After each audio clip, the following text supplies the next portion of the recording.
Well, welcome to Christian Answers. This is Pastor Jeff Short. Glad to have you along for the journey today.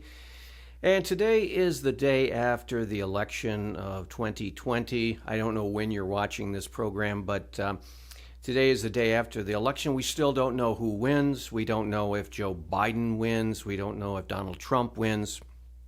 But what we do know is that our nation, the United States, is continually heading into a more secular, more anti-Christian direction. And we see this happen every time, every 4 years.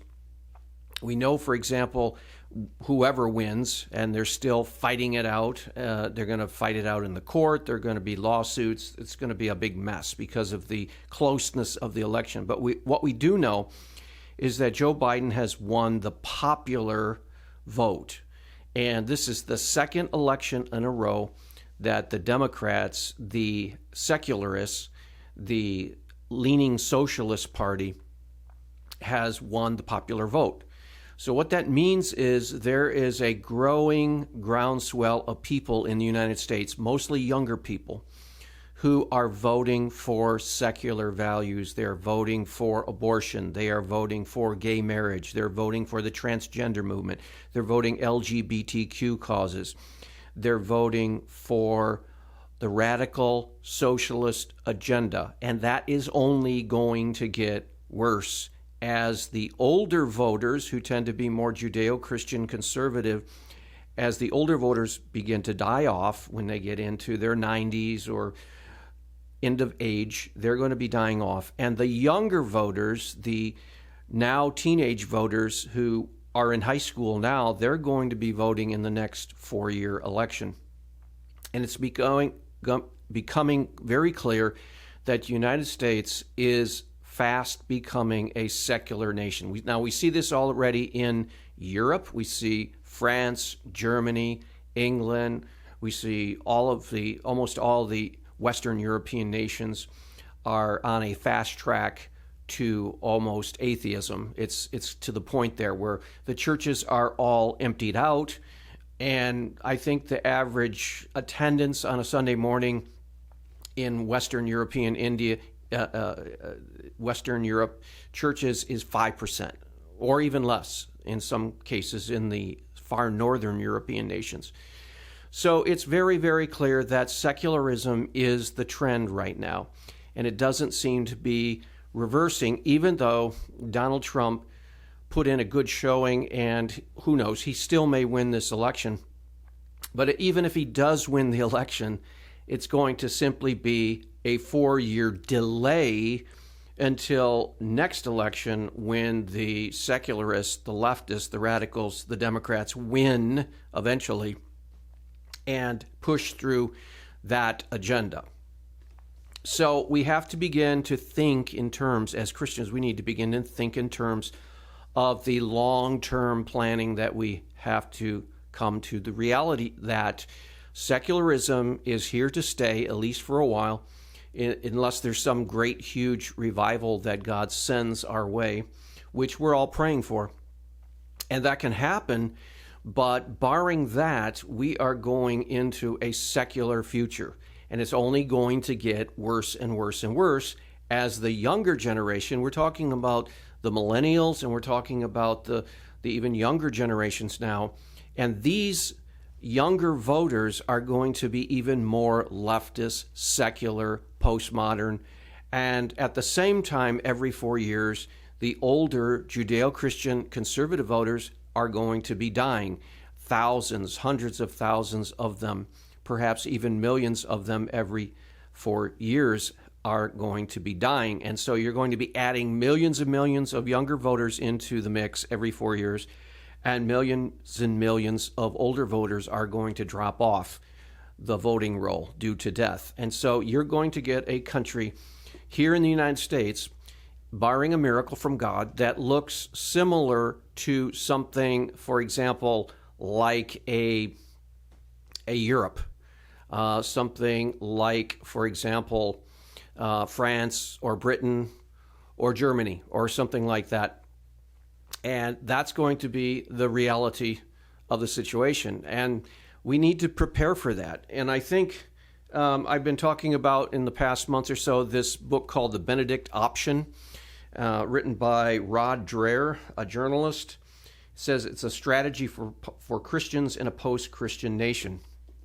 And his basic premise of his book is that since we know that our country is becoming secular, and since we know that even if Donald Trump wins a second term, and by the time you watch this video, you probably will have known whether he has won that term or he's been defeated, because this year the election is a mess. It's a chaotic mess, and who knows who won, and it may not even be known for a week or so. But if we look at the trends, it is clear that regardless of who wins, Trump or Biden, that we are becoming more of a secular nation. We're becoming more of an anti-Christian nation. The values that we hold dearly as Christians, the values of the Bible, are going to be less and less every year. And the reason they're going to become less and less every year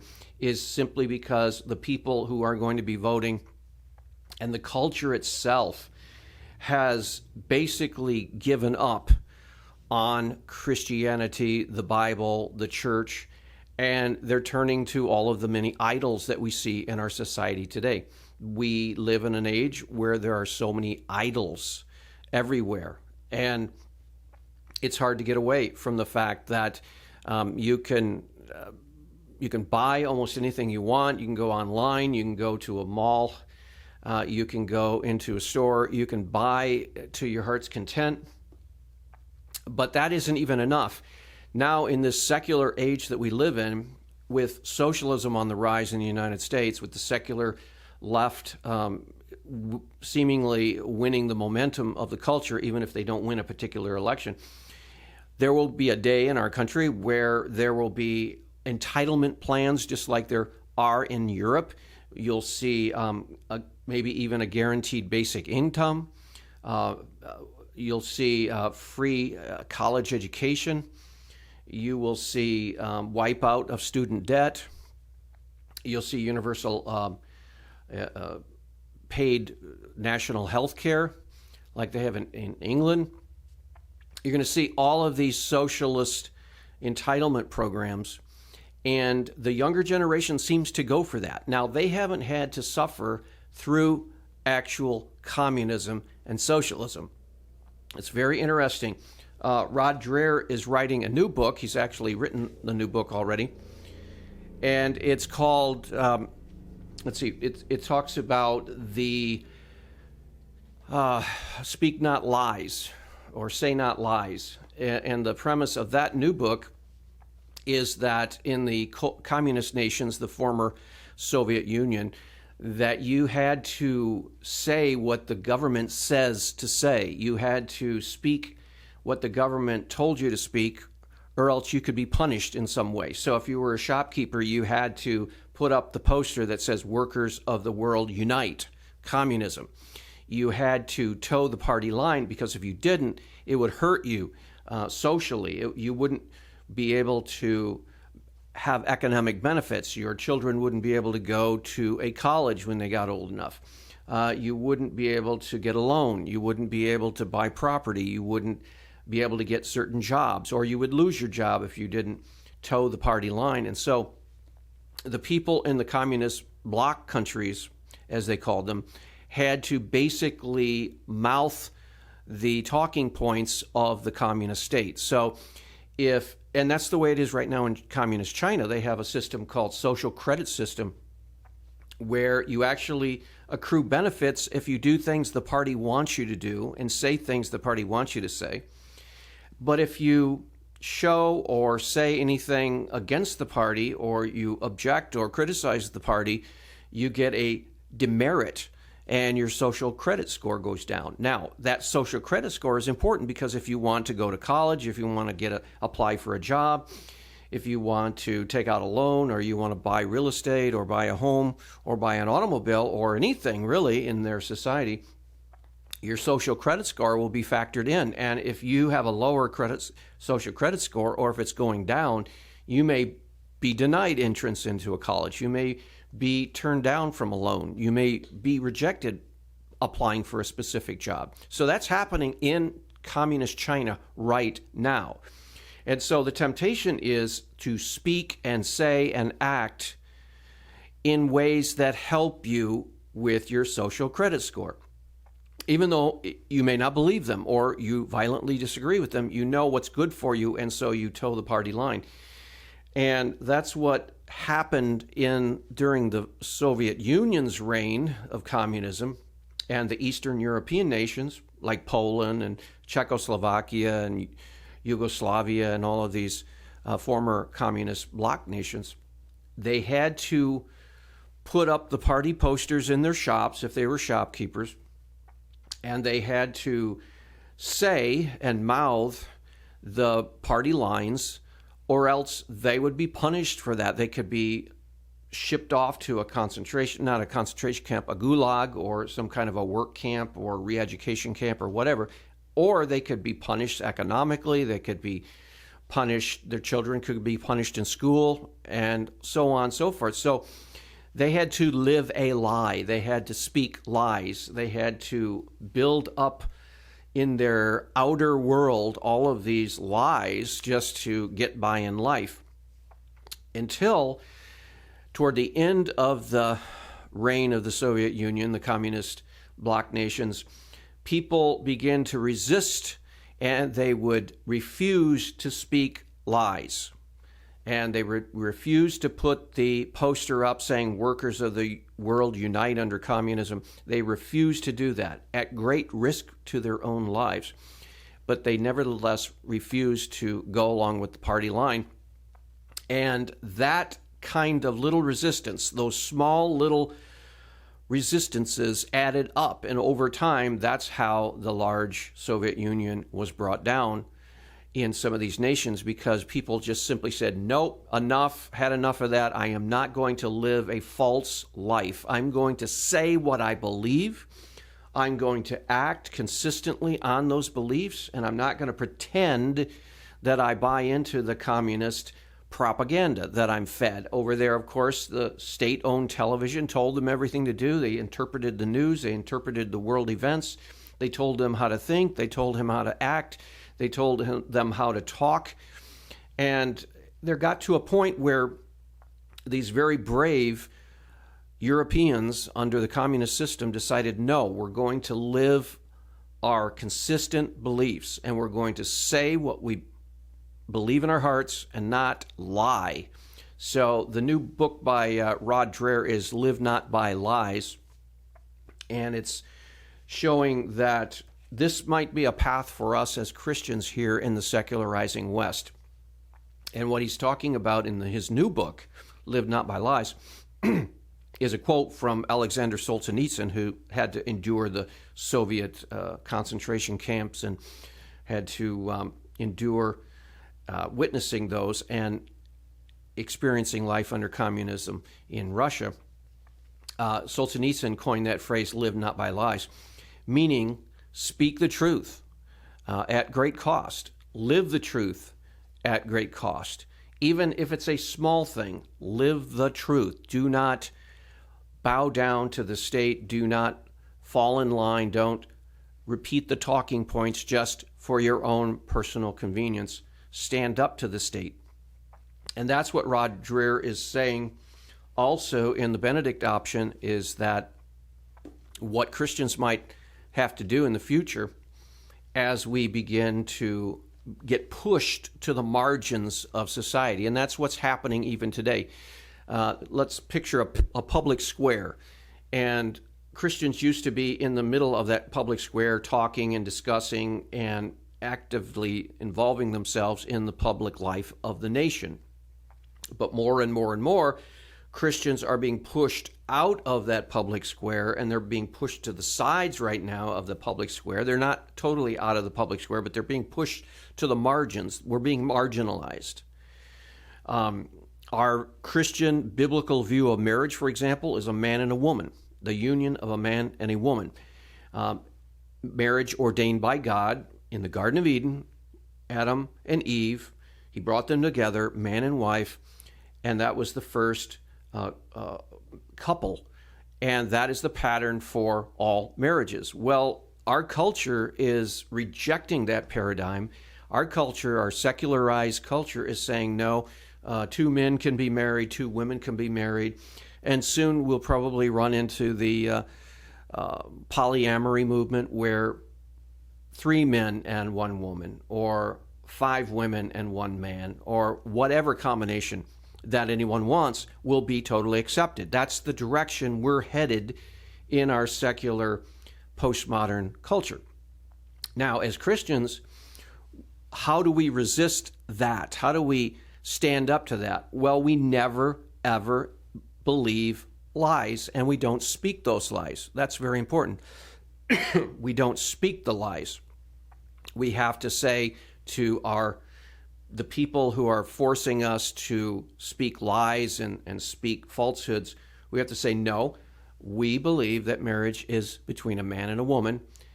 God instituted the marriage vows, and we will hold to that no matter what. And so we need to teach our children that marriage is between a man and a woman. It's not 2 men, 2 women, or some other configuration.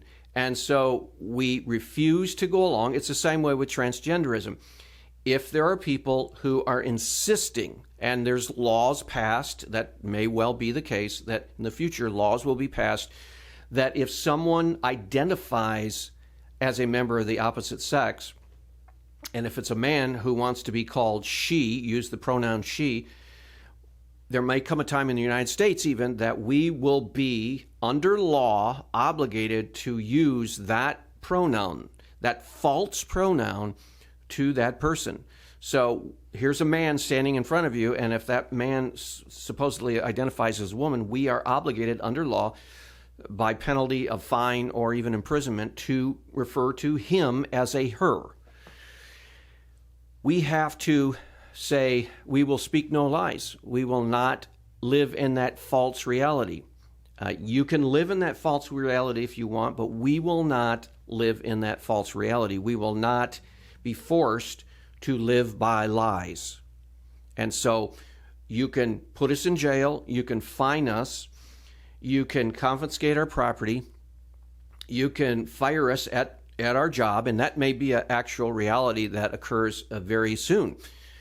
If the Radical Socialist Democratic Party gets in power, there is a push now for the large corporations to put pressure on their employees to refer to people of the opposite sex or the same sex who identify with the opposite sex by their so-called pronouns. And if you don't do that, you can get fired.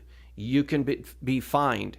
You can be blacklisted from your industry. So if you're a doctor, you may not be able to find a hospital that will take you if its policy is with the radical LGBTQ cause on the transgender issue, and so on and so forth. But in the Benedict Option, he's talking about, well, we have to make these little sacrifices, and sometimes they're big sacrifices. We have to be willing to stand up to the state and say, no, we will not speak lies for you. We will not appease the members of the LGBTQ community and buy into their false reality when we live by the teachings of God and God's Word. And so we will not bow to the pressure, the social pressure. And you can take away our social credits, as if we ever get to that here, like they have in China. You can deny us education. You can deny us loans. You can fine us. You can imprison us. You can even kill us, but we will not live a lie. And so that's a radical stand. But we have to do that, because if we don't do that, Christianity is compromised, and eventually Christianity collapses. And so our churches have to be centers of local resistance. We have to resist the secular anti-Christ philosophy that's heading at us at lightning speed. Now, Donald Trump may have lost this second term of election, or he may have won. I don't know today. The way things are headed, things are so crazy and absurd right now. He was winning around midnight. The momentum was all in Donald Trump's favor around 12:30 at night. All of a sudden, some of the key states just stopped counting as if a coordinated effort. They just stopped counting, and some of them just said, well, it's late, we're going to go home, go to sleep, and then come back tomorrow. Just stop counting. And as you know, this would then open up a door for some kind of foul play or some kind of voter fraud or some election rigging or something like that, some mischief that could happen. And so these states just decided to stop counting, stop reporting. And lo and behold, in the morning, when counting resumes, we're seeing that, lo and behold, it just happens to be the right amount of votes that get Joe Biden edging out Donald Trump in some of these key states when they start counting again. Isn't that funny? Isn't that strange? Isn't that weird? So we really don't know what's happening there. There could be some voter fraud. There could be some rigging of votes. There could be some foul play and hanky-pank and mischief going on. But this is a mess. And because the reason it's a mess is because we have two sides it's a cultural war, and there's a battle being fought. On the one side, the radical secularist Democrats, anti-Christ, anti-biblical values, anti-Judeo-Christian values. And then on the other side is the more conservative Judeo-Christian values voters, Christian evangelicals, traditionalists, Catholics, and Orthodox. And the more or less regular Americans are saying, we don't want to radically reshape our nation. We don't want to radically redo every institution. And they want to hold on to the good that our culture has already obtained. And we don't want to just totally experiment with some radical new socialist program. And it's a battle of culture wars. The problem is, even if we won this battle, which is Donald Trump's second term, we're losing the larger war. And that's pretty obvious every election, because every election, the majority vote goes to the radical left. Every election, it seems like the majority vote is going more and more to the anti-Christian, socialist, secular, humanistic, pro-abortion, pro-transgender, pro-gay marriage, pro-LGBTQ, pro-radical socialism left.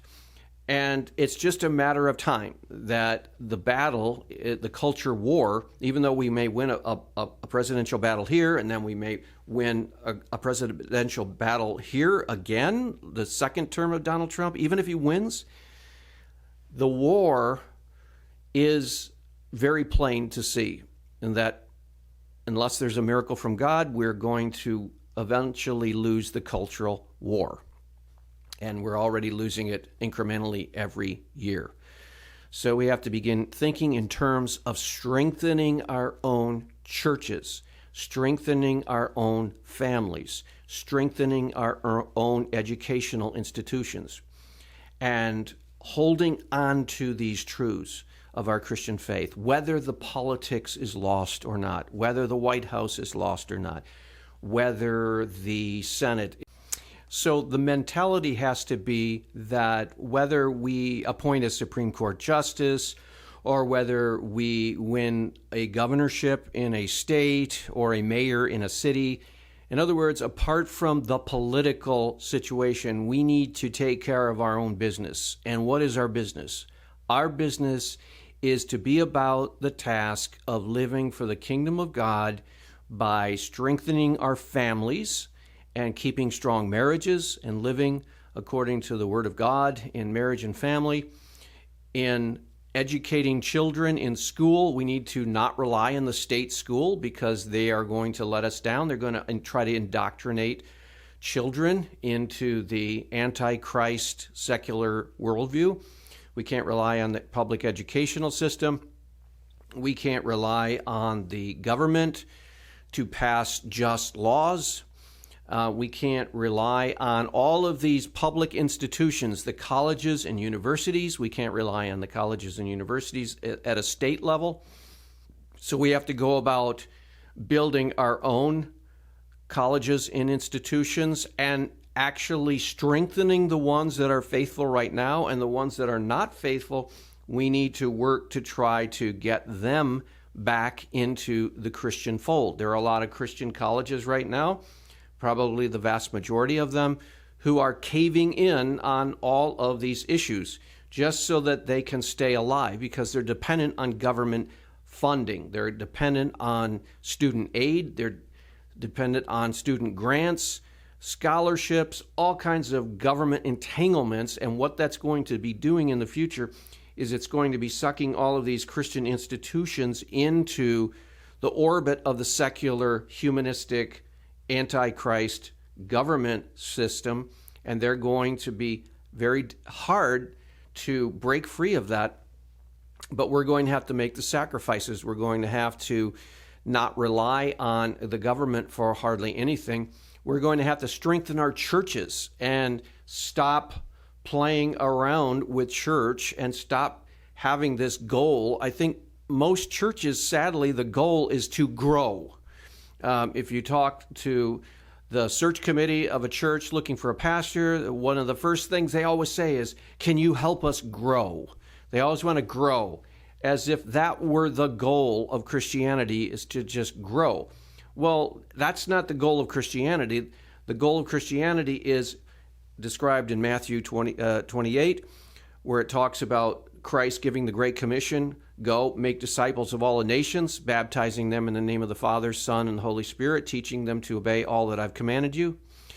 And that is the Great Commission. That is our Christian church purpose and reason, to make disciples. And we need to begin to reinforce the biblical view of what it means to be a disciple and teach Christian truths and put away all of these side shows, side issues that churches get involved in, and stop being the community center for the whole church and watering down the gospel and making it so everybody can come in and enjoy themselves on Sunday morning, but they're not teaching the basics of Christian truth. We need to get the basics down so we can pass that on to the next generation, because the culture is going to be our enemy more and more, and that's our agenda.